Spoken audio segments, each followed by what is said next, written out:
بسم الله الرحمن الرحيم. الحمد لله نحمده ونستعينه ونعوذ بالله من شرور أنفسنا. من يهدي الله فلا مضل له ومن يضلله فلا هادي له. ونشهد أن لا إله إلا الله ونشهد أن محمدا عبده ورسوله أرسله بالحق بشيرا ونذيرا بين يدي الساعة. من يطع الله ورسوله فقد رشد ومن يعصهما فإنه لا يضر إلا نفسه ولا يضر الله شيئا. فأعوذ بالله من الشيطان الرجيم. بسم الله الرحمن الرحيم. فآمن له لوط وقال إني مهاجر إلى ربي. صدق الله العظيم. السلام عليكم ورحمة الله وبركاته. Respected brothers in Islam, as we know, it is a Mubarak day of Jumu'ah, and we are sitting here gathered in the masjid. So let us start off this noble gathering with a durood upon Nabi Ba'ab sallallahu alayhi wa sallam. Allahumma salli ala Sayyidina Muhammad wa ala ali Sayyidina Muhammad wa barik wa sallim. Jazakumullah. Brothers, the title of my topic today is the most embarrassing moment in history which took place in the life of a Nabi. And I'm sure when you hear of this incident which took place, you will agree with me that there can be no more embarrassing incident which could have ever taken place in history. And when you hear this incident, you will come to know why, and inshallah you will agree with me why. And you will also come to know that this incident which took place some 5,000 years ago in the life of this Nabi takes place so often in today's times that we don't even feel the shame of it. We don't even feel disgusted at it anymore because it has become part and parcel of our life. In the time of Ibrahim alayhi salam, Namrud, who was a king at that time, ordered that a fire be lit because Ibrahim alayhi salam was a lad of only 16 years old. يُقَالُ لَهُ Ibrahim. He wasn't even known in the community as a person of worth. He was a young lad of 16 years. But Allah subhanahu wa ta'ala gave Ibrahim alayhi salam rushd, intelligence and prophethood from a very early age of 12. And the famous incident which took place where the people went out to celebrate one of their festivals, and Ibrahim alayhi salam took the opportunity when everybody was gone out to break the idols. But the chief idol, who was made out of gold, solid gold and silver, Ibrahim alayhi salam left his axe hanging on the neck, some say on the hand of the idol. So when everybody came back, they wanted to know two things. Who was left behind and who did this? Who was left behind from our celebration and who did this? And there was only one person who fit that description, and that was Ibrahim alayhi salam. So Namrud ordered an investigation. He was a king at that time, a pagan king, and he ordered this huge fire to be lit. It is said that a trench 40 by 40 yards, at that time there wasn't meters, it was yards, 40 by 40 was lit.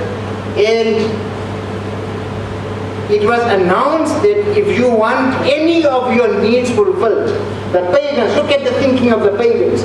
If you want any of your needs fulfilled, you must at least cut 2 pieces of wood, 2 logs, and throw it into contribute towards the fire. If you want to appease your God, because they thought that if anything happens to the idols, they have to appease the idol. They want to sacrifice something to the idols.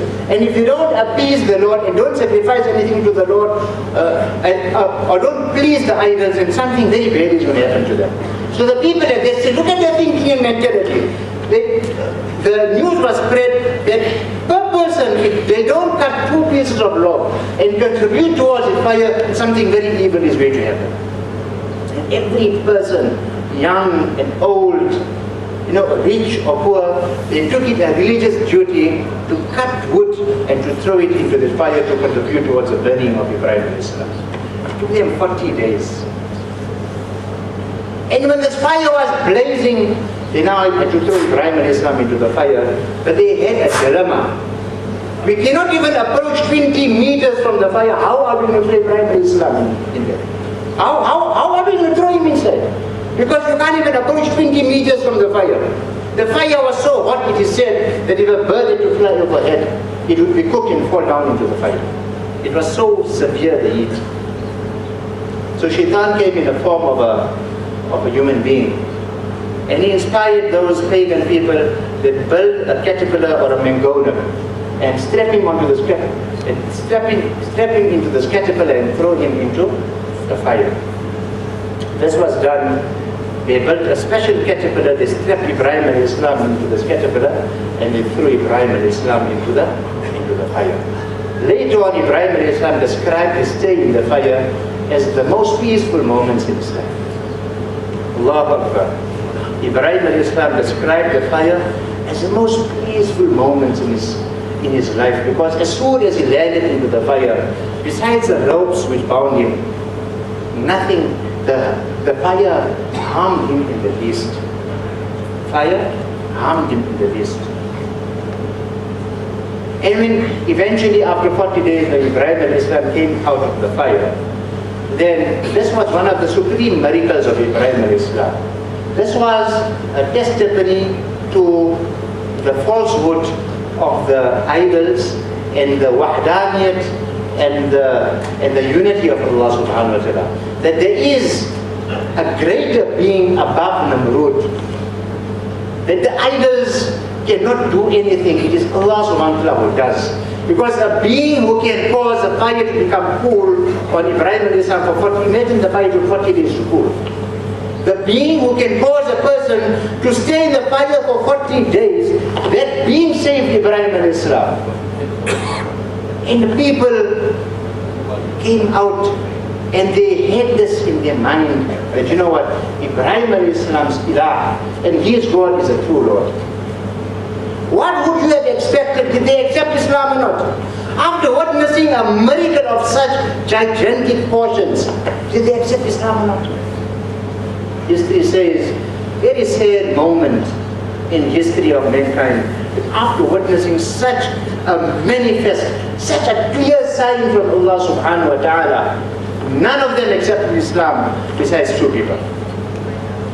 Allah Akbar. None, after witnessing such a open and manifest, such a clear thing, a huge fire of 40 days, not burning one hair on Ibrahim al-Islam, only two people accepted Islam. And these two people were his wife Sarah al-Islam, whom Ibrahim al-Islam married a few years thereafter, and was his nephew Lut al-Islam. Was his nephew Lut al-Islam. After that, Ibrahim al-Islam, Allah subhanahu wa ta'ala ordered him to migrate from that place. Because what can you say of a people who still defies the truth when it is so manifest and so open? I mean to say, it's not possible for Allah to come down in person and to say, you know what, I'm Allah now, believe in me. Allah subhanahu wa ta'ala sent one of his most greatest signs to them, they rejected.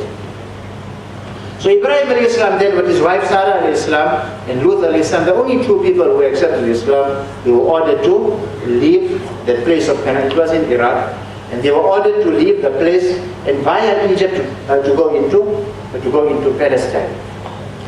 And Lut al-Islam was at that stage about 30 years old.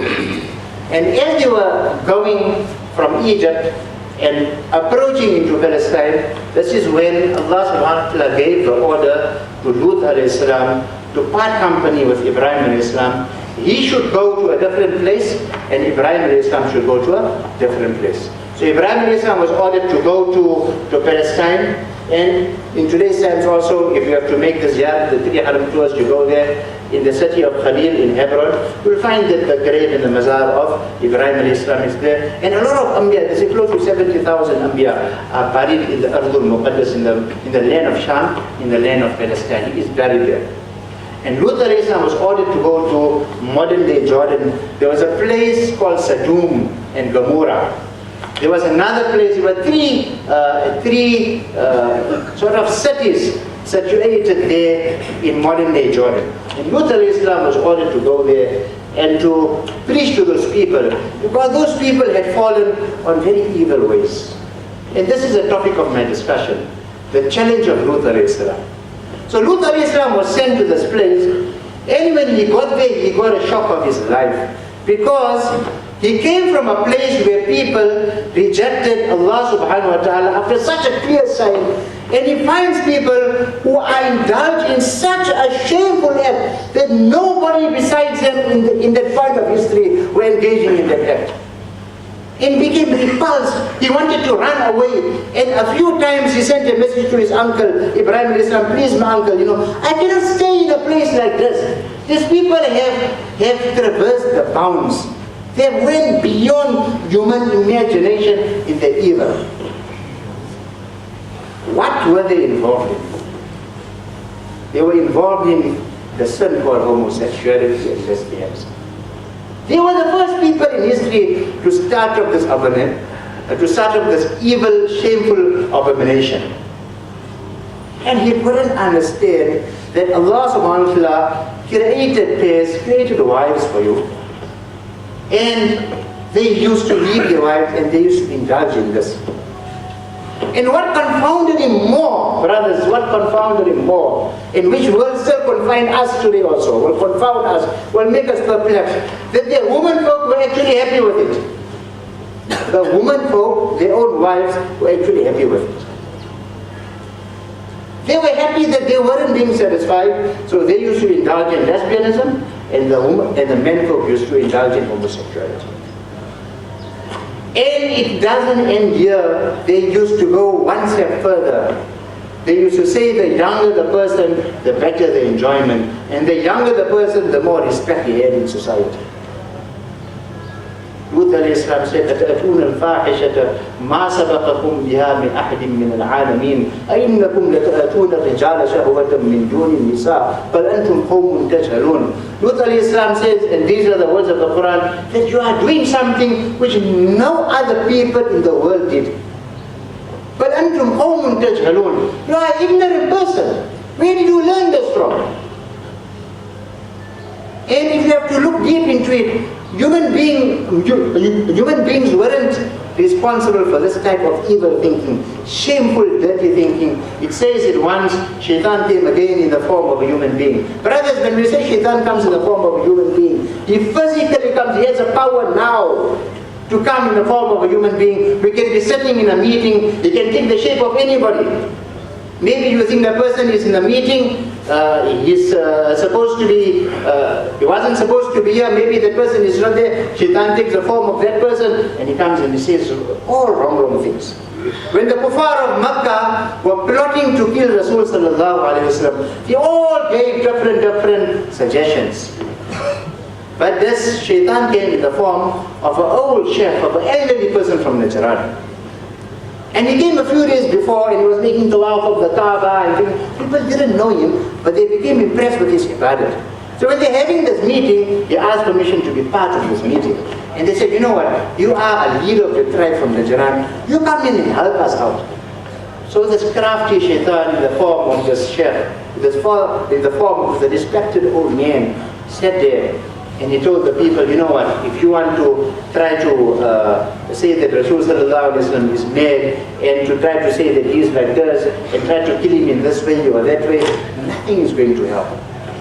What you people should do is, all the tribe should get together, and you should try to besiege the house of Rasul sallallahu alaihi wasallam, and assassinate Rasul sallallahu alaihi wasallam all at one go. So when his tribe comes to find out, you will come to find out that the entire tribe of Quraysh killed Rasul sallallahu alaihi wasallam. How are they going to take revenge? So these things are matters of intelligence which are beyond human beings. But Shaitan is very, very intelligent.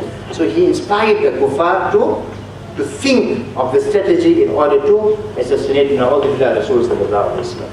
And he came and this is not a fable, it is preserved in history. The people of Quraysh listened to them and they implemented that. It didn't work, but they implemented it. Likewise, this old man, the Shaitan came and he told the people, that listen, what are you people indulge in this boring old thing of, of getting married and satisfying yourself in this way. Look at something more interesting. Do it in this way. And they appeared, and the people started trying it out, and it hooked on, and they started justifying it, and they started indulging in it, and it became so common and rife that this became a way of life for them. Lut alayhi salam was disgusted. And I want to make one point here, brothers, that these people of Lut alayhi salam were idol worshippers also. So Lut alayhi salam wasn't sent to the Muslims in this instance, he was sent to these non-believers. And he tried to appeal to their conscience that, look here, Allah subhanahu wa ta'ala created a pure place for you to fulfill your desires. Allah subhanahu wa ta'ala's plan is to inhabit the earth. What are you people doing here?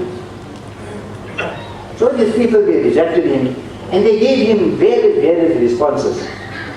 Lut alayhi salam came with very clear, convincing logic, but they couldn't answer the logic. They made use of their force. They made use of the authority, and they said that what they told him, قالوا لئن لم تنتهي لنكونن من المخرجين. That, oh Lut, if you don't stop admonishing us and telling us what is right and wrong, we are going to drive you out of this place. Well, they told him, أخرجوهم من قريتكم إنهم أناس يتطهرون. What do you think? You want to come and show that you're very pious? إنهم أناس يتطهرون. They started taunting Lut alayhi salam because of his piety. Because he was just trying to rectify him, because he was trying to rectify them, he started, his people started taunting him. See, what is wrong with you? Everybody is indulged in this. You coming like a big, pious person with a long beard and telling us what to do. What is wrong with you? You would rather join us. Leave all your piety and your namaz and your Allah and your bidah. You would rather join us. And for many years, Lut alayhi salam broke his head. So one day, Ibrahim alayhi salam, he was fearing for the life of his nephew. So he sent one of his slaves by the name of Ahwaz to come and find out how is his nephew doing in that tribe of Sodom.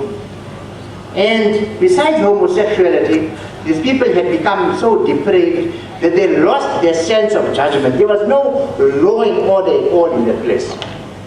They completely lost their sense of judgment. They couldn't distinguish between right and wrong. Brothers, if a person lives in filth all the time, is living in that evil surroundings, he doesn't know the light of Allah subhanahu wa ta'ala, even if it wants to come through. Even if the small ray of the light of justice wants to filter through a crack in the roof, the thing won't come through. Because evil has engulfed you so much. So Ahwaz comes into the tribe of Sodom. And as he comes into this tribe, there was a person there. The person asked him, what do you want here? He says, no, I came to visit, the nephew of Ibrahim alayhi salam, Lut, and can you please show me where he is? So this person said, why do you want to come and visit this madman? He took a stone and he bashed it on the head of Ahwaz, who was the slave of Ibrahim alayhi salam. And after he bashed it on the head of Ahwaz, his head started bleeding and it became red. So when you took the rock back, he says, hey, you know what, my rock was first white and it became red. My rock was first white and it became red. So you must take the redness away from it. So I was saying, what stupidity is this? You harm me. Now on top of it, you come to use some stupid logic to say that I made your stone red, from white I made it red. So he said, you know what, if you think that I'm joking, let's go to the judge.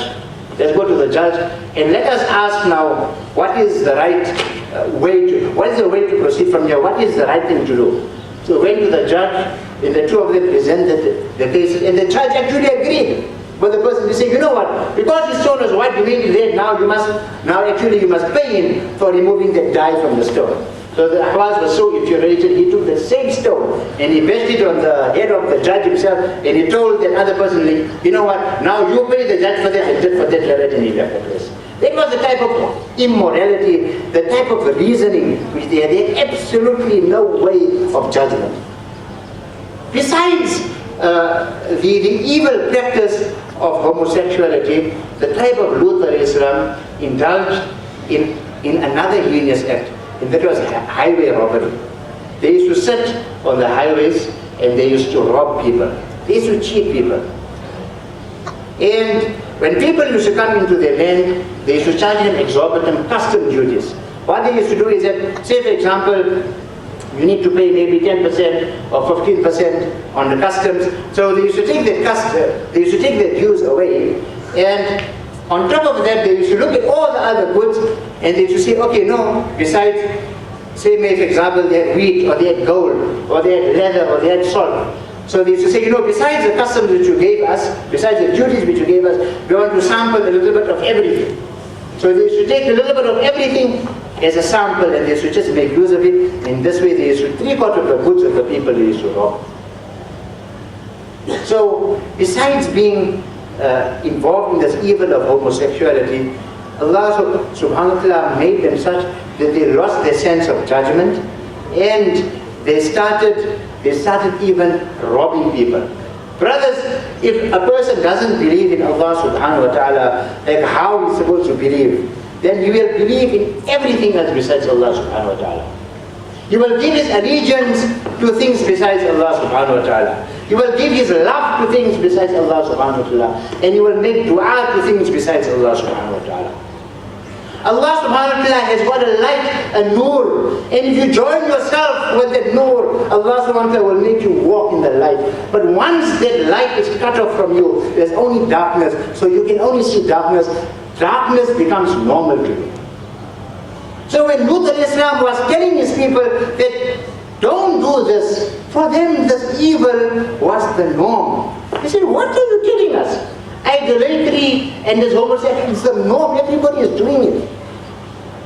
For them there was no other way, nothing could convince them that now, that now there is another way to look at, and there is another way to actually go about in this world. Allah subhanahu wa ta'ala blinded them all. And Lut al-Islam, it comes in the traditions, about 30 to 40 years, he had to stay in the strife. And every day was a struggle for him. And as we know, as is the sunnah of Allah subhanahu wa ta'ala, that the Nabis, the Anbiya, they don't go to any place without first obtaining permission from Allah subhanahu wa ta'ala. Although Lut al-Islam wanted to run away from there. It was one person. It comes in the hadith, brothers, that on the day of Qiyamah, 124,000 Anbiya were sent into this world. 124,000 Anbiya were sent into this world. When they will be resurrected, they will be resurrected with all their followers. Rasul sallallahu alaihi wasallam said that you see in the vision, certain Anbiya will have 2 followers. Certain Anbiya will have 3 followers. Certain Anbiya will have thousands of followers. And certain people's followers will fill the horizons, and that is the Ummah of Muhammad Mustafa sallallahu alaihi wasallam. Me and you ask. But Lut alayhi salam will have no followers. Allah. Lut alayhi salam will have absolutely no followers. We look at the life of Nuh alayhi salam. He lived for 950 years, brother. And in that 950 years, and how long do we live? 30, 40 years, 50 years. In our life of intelligence, where we can speak to people, have influence over other people, is maybe 20, 30 years. Nuh alayhi salam, from the time of his prophethood, 950 years wasn't his age. 950 years was the lifespan of his prophethood. Certain people say that he lived up to 1,600 years. The span of his prophethood only was 950 years. And only 80 people accepted Islam. That gives you about 9 people per 100 years. 9 people, and 1 person in 10 years. Imagine you are speaking, and you speak in 1 person in 10 years. I'm going to say we have to try to convince somebody. After a few talks, 2 or 3 weeks, 4 or 5 weeks, we just give up. 1 person every 10 years accepts the message of Nuh alayhi salam. In 30 years, nobody accepted the message of Nuh alayhi salam. Lut alayhi salam will wake up on the day of Qiyamah with absolutely no followers. And to compound it, brothers, Allah subhanahu wa ta'ala put an additional challenge on him. His own wife, whose name was Wa'ila. Her name was Wa'ila. And she's mentioned in the Quran along with the wife of another Nabi, Nuh alayhi salam also. They were instrumental in working against their husband. So what Wa'ila used to do is that the tribe of Lut alayhi salam told him that if you're not allowed to get any guests. Look at this. you're not allowed to get any guests, because any guests which come, any travelers, any guests which comes in this, we have first preference. So if you have to get any guests, we must first approve them, and after a while of they staying with us, then only we can give them. This is a height. This is a height of humiliation, and this is a height of faith. And in that time also we heard of kings, that if anybody who wanted to get married, they first had to send the bride to the king to stay for a few days, and then only the wife would be sent to their husband, the poor husband. This was a type of depravity these people were involved in. After 30, 40 years, Allah subhanahu wa ta'ala decided that now is enough. And these people were fed up of Lut alayhi salam's admonishing, and they told Lut alayhi salam, فَمَا كَانَ جَوَابَ قَوْمِي إِلَّا أَنْ قَالُوا ائْتِنَا بِعَذَابِ اللَّهِ إِن كُنتُمْ صَادِقِينَ. They told Lut alayhi salam, you know what, you are mad and you're just yakking all the time. You can't do nothing. You're always threatening us that Allah subhanahu wa ta'ala is going to punish us. Nothing is going to happen. So Allah subhanahu wa ta'ala said that you are daring my punishment. They actually dared Lut alayhi salam to say that, you know what, bring this punishment if you are truthful. And this was a direct dare and a challenge to Allah subhanahu wa ta'ala. So Allah subhanahu wa ta'ala sent three angels. It was Jibreel alayhi salam, Israfil alayhi salam, and Israel alayhi salam in the form of human beings. And they came to the farm of Lut alayhi salam, and his two daughters were there, Dhorat and Aritha. This were his daughters' names. And they asked for refuge for the night. There were three angels in the form of human beings. So the two daughters became scared to say that, you know what, if so beautiful people, because these were angels in the form of very beautiful men, if the people have to see these three beautiful men, what they are going to do with them? So he said, you know what, wait for the night, hide in the field, and at night I will take you to my house. In fact, that secretly they took these three guests to the house of Lut alayhi salam. But as we know that the wife of Lut alayhi salam was a spy. She didn't believe in Lut alayhi salam. So what she used to do is that if there was any guest coming, she used to light a fire in her home. And this used to give a signal to the people that, you know what, there's a guest in my house, and please come. And then the Quran says, وَجَاءَ أَهْلُ الْمَدِينَةِ يَسْتَبْشِرُونَ, that the people came and they were rejoicing to say that, you know what, here we got some new fresh meat. And they came and they're knocking on the door of Lut alayhi salam. Brothers, this is the most embarrassing moment in history. That these people, the three Anbiya, are sitting in the house of the Nabi, and the people of Lut alayhi salam are knocking on his door and they're asking him, we want to come in here. We want to come here. So Lut alayhi salam is begging them. This was a height of desperation. He says, I have two daughters. These are my daughters. Why don't you take your daughters, my daughters, reform yourselves, marry them and carry on normal? You people are intoxicated. What is wrong with you? I have three guests, and you are knocking on my door to take them away, to commit homosexuality with them? What, brother, what bigger disgrace can there be? What bigger embarrassment can there be than this moment in history?